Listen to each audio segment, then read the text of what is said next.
It's Mental Health Awareness Month, and I wanted to cover something that's often overlooked but so important: putting yourself first. As an entrepreneur, creative, small business owner, you're probably used to juggling a million things at once. From managing your finances to building your brand, keeping your customers happy. But the truth is that if you don't prioritize your own needs, your own happiness, all of those things can start to suffer. That's why I'm diving into two key areas where you should prioritize yourself first in order to thrive, not just survive. And that's time and money. I'll talk about how putting yourself first in these areas can lead to greater success, fulfillment, and overall well-being, and also how to balance priorities. So sit back, grab a cuppa, and let's get into the episode. Welcome to the Elevate Your World podcast. This podcast is for anyone who wants to take their business to the next level. Each episode tackles a topic relevant to entrepreneurs and those looking to start a business. I share tips and tricks on how you can grow your business, find success, and elevate your life. I am your host, Jules. Maybe you're feeling stressed about finances or struggling to balance your professional and personal life. Or maybe you're looking for ways to prioritize your relationships and well-being while still building your business. Many of us, including myself, have been taught to prioritize others first, whether it's our families, our friends, our jobs. While it's truly beautiful to be altruistic, the truth is that in order to truly show up for others and be our best selves, we need to prioritize our own needs first. If you've been on a plane, you've heard the safety instructions in case of an emergency, when the oxygen masks drop down. The instruction is for you to put your own mask on first before you help anyone else. It's not selfish to put yourself first. And yes, there is a thin line between what is being selfish and what is actually self-care. Because really, if you don't invest in yourself mentally, physically, spiritually, financially, you won't be any good to anyone else. So the first area I'm going to start with is money. And this is actually what inspired me to do this episode. It's based on the concept of paying yourself first. Right, to pay yourself first means to prioritize saving and investing a portion of your income before spending money on other things such as bills, entertainment, shopping sprees. Essentially, it means treating your own financial future as a priority and making sure to save and invest a set amount of money each month before you pay anyone else. I first heard of this concept of paying yourself first from this book called The Richest Man in Babylon. It's a collection of parables set in ancient Babylon that offer financial advice and lessons on wealth building. In one of the parables, a wealthy man named Arcad advises a poor friend to save a tenth or 10% of his income before spending any of it. Arcad stresses the importance of prioritizing saving and investing rather than simply spending everything that comes in. The idea is that by consistently saving a portion of your income over time, you can build wealth and achieve financial independence. The concept of paying yourself first has been embraced by most of the financial gurus out there, and it's a key strategy for achieving financial goals and building wealth. It's a simple but powerful idea that can help you take control of your finances and create a more secure financial future.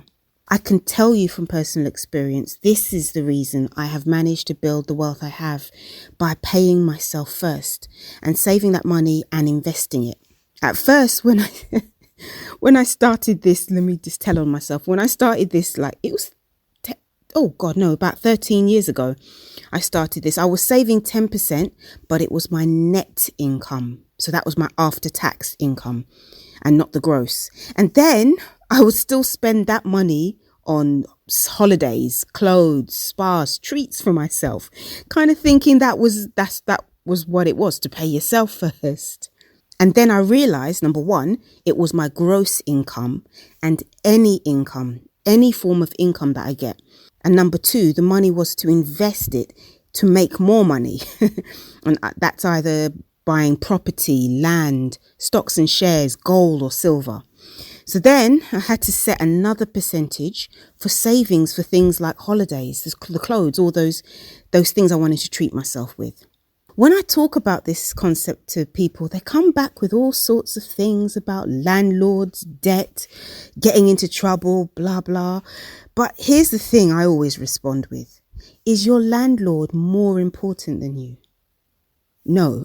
Then pay yourself first. Now, just to be clear, I'm not encouraging irresponsibility. And this is where creating a budget comes in. Yes, the B word. It's important to start by listing all of your monthly expenses, your rent or your mortgage, your utility bills, groceries, etc. List everything. And at the top of that list is you. You are at the top of that list. Save 10% of your gross income. Then follow it by, your taxes, your landlord, mortgage, insurance, etc. and so on like that. As long as you are at the top of that list, and then rank everything in a priority order. And if you find that you're exceeding the income that you have, whatever is at the bottom of that list is the first thing to go. I hope this is making sense. Neglecting your financial well-being and future by prioritizing others over yourself is a huge, huge mistake. And some people, they're good at this.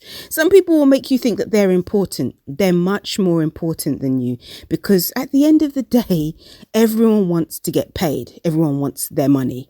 Regardless, you should always come first, and not Starbucks, no, not Netflix or Louis Vuitton. Whether you like it or not, your finances have a direct impact on your mental health. Right, next up is time. Life just comes at you hard and fast. Your boss at work, your partner, your kids, your friends, your clients, your fans. They all want a piece of you.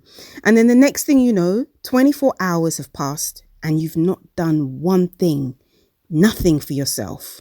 One of the best things I have done recently is establish a set morning routine. Now, establishing a morning routine that puts you first before the day starts to take from you. So this is waking up early, and specifically waking up at 5 a.m. has become a popular productivity and self-improvement trend in recent years. The idea behind waking up at 5 a.m. is that it provides a quiet, uninterrupted time to focus on your personal goals and self-improvement before the demands of the day begin. One of the most well-known champions of this 5 a.m. wake-up call is Robin Sharma, who wrote the book, The 5 a.m. Club, Own Your Morning, Elevate Your Life. Yes. Robin says that waking up at 5 a.m. and using that time to focus on your personal growth or creative pursuits can help people become more successful and productive in all areas of their lives. So give yourself the first hours of the day. Use this time for yourself, not what you need to do for others in the day, but just yourself. You can pray, meditate, journal, plan your life goals. And similar to the pay yourself first, 10%, why not dedicate a 10th of your 24 hours, that's just over 2 hours, each morning to yourself? Now, I know what some of you are saying. While waking up at 5 a.m. may not be for all of you, because I personally wake up at 6 a.m. every day, many people find that establishing a consistent morning routine can be beneficial for their mental health and physical well-being. The key is to find a routine that works for you and allows you to prioritize your own needs and goals, regardless of the actual time that you wake up. Then moving on to throughout the day, you can do what is called time blocking, which is to block out time in your schedule or calendar. For example, between 8 a.m. and 9 a.m. is your study time. Between 9 a.m. and midday, you process orders, reply to customer emails, DMs, etc. Time blocking is a game changer. It really puts you in control of your day and helps you stay focused and compartmentalizes different aspects of your professional and personal life. I've been dying to use that word, compartmentalizes. Yeah. So just to illustrate this, let me give you my personal morning routine. And this is on my working from home days, right? So like I said, I wake up at 6 a.m. So the first thing I do is make my bed. And then between 6 and 6:15, I meditate and I pray. Then from 6:15, I think. Yes, I just sit down and think. I just sit with my thoughts, basically. And then I will journal. This is a physical pen to paper journaling. And then I'll sit and drink my favourite coffee. Then by 6:30, I work on my personal goals, see how far I've come, what I'm doing right, what I'm doing wrong, and then review, basically just like review my life goals. Then 6:45, I exercise either from home, or I go for a brisk morning walk, or I go to the actual gym, which is very close to my house.